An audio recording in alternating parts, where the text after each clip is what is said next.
కొప పవన్ కళ్యాణ్ కొత్త రాజకీయం మొదలైపోయింది. పవన్ కళ్యాణ్ ఎన్టీఆర్‌ని, అలాగే పురంధరేశ్వరి, ఇంకా జూనియర్ ఎన్టీఆర్‌కి సంబంధించి నందమూరి బాలకృష్ణని, అలాగే ఇంకా పోసాని కృష్ణమురళి లాంటి వివాదాస్పద వ్యక్తులని సైతం ఒక్కటిగా కూడుకున్నట్టుగా తెలుస్తోంది.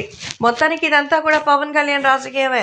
Power star Pawan Kalyan Janasena party తరపు నుంచి గట్టిగా ముందడుగు వేస్తున్నటువంటి నేపథ్యంలో ఎలాగైనా సరే పవన్ కళ్యాణ్‌కి సంబంధించిన విషయాల్లో ఎవరు తగ్గకూడదని అయితే నిర్ణయం తీసుకున్నారు.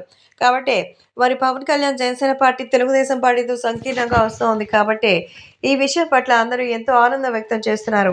అంతేకాకుండా ఖచ్చితంగా మంచి విజయం సాధిస్తుందని ఆనందం వ్యక్తం చేస్తూ వాళ్ళు పిలుస్తున్నట్టుగా కూడా తెలుస్తోంది.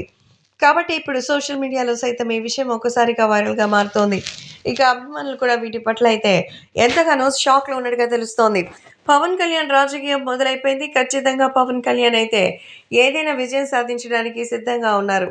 కాబట్టి ఇప్పుడు రాజకీయానికి సంబంధించిన విషయం పట్ల ఒక్కసారిగా అయితే షాక్‌లో ఉన్నట్టుగా అయితే సమాచారం.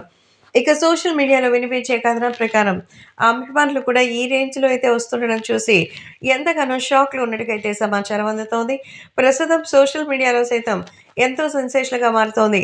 పవర్ స్టార్ పవన్ కళ్యాణ్ టీమ్‌లో ఎక్కువగా కొలెస్ట్రాల్ ఇచ్చేవాళ్ళు ఎక్కువ అవుతున్నారని మనం నడవాల్సినటువంటి అవసరం కూడా లేదు అంటూ చెప్తున్నారు. ఎందుకంటే ఇప్పటికే పాదయాత్ర, రథయాత్ర అంటూ ఏది మొదలు పెడదామా అని చూస్తుంటే రథయాత్ర గురించిన విషయాలే ఇప్పుడు వస్తోంది.